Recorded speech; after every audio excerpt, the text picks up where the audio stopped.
Hello বন্ধুরা, good morning. Welcome back to my channel Sonamukul lifestyle. আশা করি তোমরা সবাই ভালো আছো। আমি তোমাদের দুষ্টুমিষ্টি বৌদি চলে এসেছি তোমাদের সামনে একটা নতুন ব্লগ নিয়ে।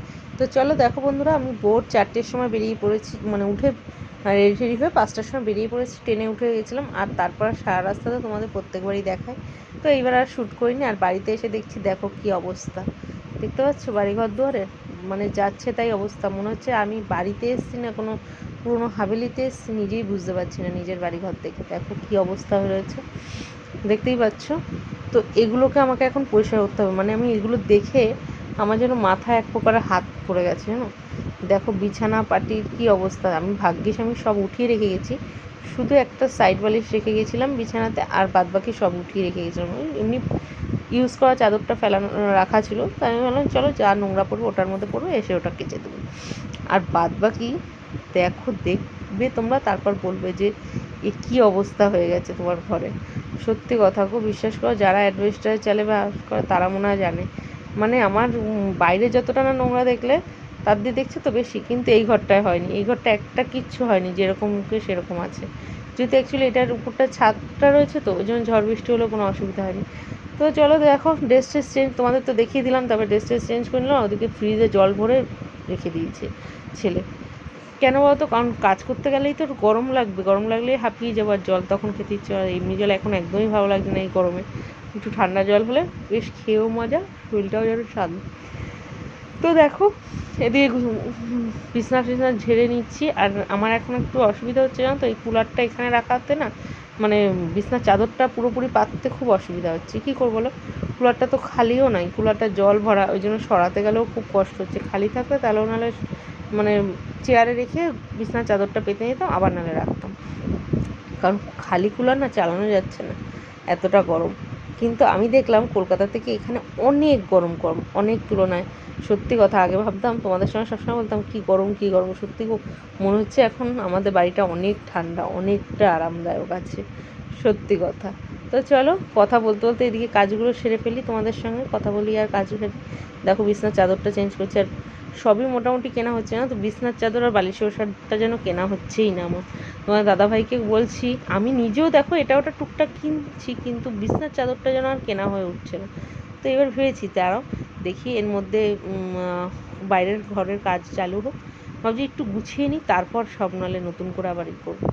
তো ওই জন্য সেইভাবে আমি এখনও বিছনার চাদরটা চেঞ্জ করছি না, যা আছে চলছে চলুক, আর 2-3 মাস তারপর একটু চেঞ্জ করে আবার 2-3টে চাদর একবারে নতুন কিনবো। এই মুহূর্তে আর করছি না। তো চলো দেখো, দেখতে থাকো তোমরা ব্লগটা, আশা করি তোমাদের ভালো লাগবে। ভালো লাগলে তো বলাই আছে, লাইক কমেন্ট শেয়ার, চ্যানেলটি সাবস্ক্রাইব করতে কেউ ভুলবে না। অনেকে বলছে বৌদি কীরকম ভিডিও দিচ্ছে, আগের মতন দিচ্ছ না। অনেকে যারা আমাকে অনেক ভদ্র ভদ্র কমেন্ট করে, অনেকে আমাকে জ্ঞান দেয়, আমি একটু দেখি তারা আমাকে কতটা সাপোর্ট করে। এইবার ঠিক আছে, আমি সেটাই একটু দেখতে চাইছি। দেখো না কিছুদিন কী আছে, বৌদিকে এত সব রকমভাবেই দেখো, আশা করি তোমাদের ভালো লাগবে। ঠিক আছে, মাঝে মাঝে একটু মানুষের মধ্যে চেঞ্জ হওয়াটা দরকার, নাহলে যেমন সরকারের বদল হওয়া দরকার, সেরকম মানুষেরও মাঝে মধ্যে চেঞ্জ হওয়া দরকার সব কিছুর জন্য। মানুষের যেমন হাওয়া পরিবর্তন হওয়ার দরকার হয়, সেরকম সব কিছুর মধ্যেই একটা চেঞ্জের দরকার হয়। একঘেয়েমি হয়ে গেলে ভাল লাগে না কোনো জিনিসই, তাই না? তো চলো দেখো, বালিশগুলো ঢুকিয়ে রেখে গেছিলাম, কারণ নাহলে না ইঁদুরে কেটে দেয়। এখন যতটা সময় ইঁদুর ঢুকতে পারে না, তবু একটা ভয় ছিল যে যদি বাই চান্স আবার কেটে দেয়। আগেরবার ছেলের বালিশটা কেটে দিয়েছিল। তো যাই, ওই জন্য আমি বালিশগুলো সব ছেলের আলমারিতে রেখে দিয়েছিলাম। শুধু একটা বালিশ, 5 বালিশ বাইরের ছিল বের করা, এছাড়া বাদবাকি সব তো দেখলাম সেটা কাটেনি। তো যাই হোক, দয়া করেছে ইঁদুর। আর এই পুরোনো চাদরগুলো ঝেড়ে ঝেড়ে আমি নিয়ে যাচ্ছি। আর যেগুলো গায়ে পরে এসেছিলাম সেই জামাকাপড়গুলো একদম বাইরে বের করে দিলাম, যাতে একটু সার্ফ দিয়ে ধুয়ে দিতে পারি তাহলে। আর আমার ওয়াশিং মেশিনটা তো একটু খারাপ হয়ে রয়েছে, দেখতেই পেয়েছো আগের দিন, তোমাদের বলা হয়নি সরি। আমার ওয়াশিং মেশিনটা না জল পাস হচ্ছে না। আর তোমরা তো জানোই ড্রাইটা অনেক দিন হলেই খারাপ হয়ে রয়েছে। তো ভেবেছি দুটোই একবারেই ঠিক করব। তো মিস্ত্রিকে খবর দেওয়া হয়েছে, মিস্ত্রি বলছে কিছুদিন বাদে আসবে, ওনার এখন একটু কাজের প্রেশার আছে। এখানে কী বলতো, কলকাতায় যেমন অ্যাভেলেবেল মিস্ত্রি, এখানে সেইভাবে তো মিস্ত্রি অ্যাভেলেবেল পাওয়া যায় না, খুবই অসুবিধা হয়। তো দেখা যাক কী হয়, কবে আসে, যবে আসবে না কেন তোমাদের সঙ্গে অবশ্যই শেয়ার করব। তো দেখো ঘরটা ঝাড়ু দিয়ে দিচ্ছি, আর ঘরে মনে হচ্ছে কি বিশ্বাস করবে না, মানে পা দিয়ে হাঁটতে পারছিলাম না, এত বিচ্ছিরি লাগছিলো। তো এদিকে দেখো ঘরটা ঝাড় দিয়ে নিলাম, একটু ওয়াশিং মেশিনের উপরে নোংরা পড়েছিল, ওইদিকে দেখো মানে ভেতরে কেমন ধুলো টুলো পড়েছিল, আমি ওগুলো সব ঝাড়ু টাড়ু দিয়ে একদম ঝাড় দিয়ে বের করে দিলাম। আর বের করার পর শেষে দেখে মাথা খারাপ হয়ে গেছে। তোমার দাদাভাইকে ভিডিও কল করে দেখালাম, বললাম দেখো ঘর দুয়ারের অবস্থা। তোমার দাদাভাই বললো কী আর করা যাবে। আমি আসার একদিন আগে প্রচণ্ড পরিমাণে এখানে ঝড় বৃষ্টি হয়েছে, মানে বৃষ্টিটা যতটা না হয়েছে ঝড়টা প্রচণ্ড পরিমাণে। বাইরের অবস্থাটা তোমাদের দেখালে তাহলে তোমরা বুঝতে পারবে যে কীরকম, মানে কলা গাছের পাতাগুলো একটা গোটা নেই, পুরো ঝুরঝুরো হয়ে গেছে এরকম আর কি। আর তোমরা জানো কি না জানি না, ঝড় হাওয়া হলে না কলা পাতা একদম বেশি ঝড় হাওয়া হলে কলা পাতা ফেটে যায় একদম। আর সেরকমভাবে আমিও জানতাম না এই জিনিসটা, আমি এখানে এসে জেনেছি সেই জিনিসটা। তো আমি ভাবলাম তোমাদের সঙ্গেও শেয়ার করি। আমিও যেমন নতুন, আমার মতন অনেকেই আছে যারা আমার নতুন ব্লগ দেখো, তারাও হয়তো জানো না জিনিসটা, এই জন্য। তো দেখো ফাইনালি দেখো ঘরের লুকটা, আগের লুকটা দেখেছো আর এই লুকটা দেখো। এখন উঠোনটা পরিষ্কার করবো। দেখছো কত কিছু বেরিয়েছে।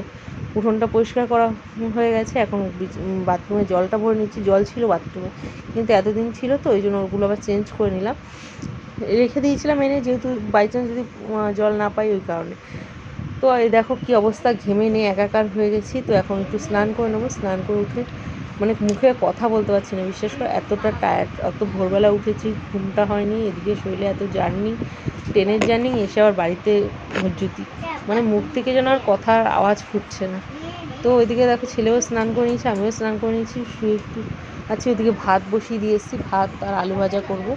তো আজকে লাঞ্চ হবে আমাদের সেফ ভাত আর আলু ভাজা গরম গরম। কার কার প্রিয়? আমার তো খুবই ভালো লাগে, আর আমার ছেলেরও প্রচণ্ড প্রিয়। ভাত আর আলু ভাজা হলে ও আর কিছু চায় না। তো চলো দেখো মাথা টাথা পাগলির মতন হয়েছে, মাথা কিছু আশ্রয় নি। আমিও খাওয়া দাওয়া করিনি, তোমরাও খাওয়া দাওয়া করে চলো।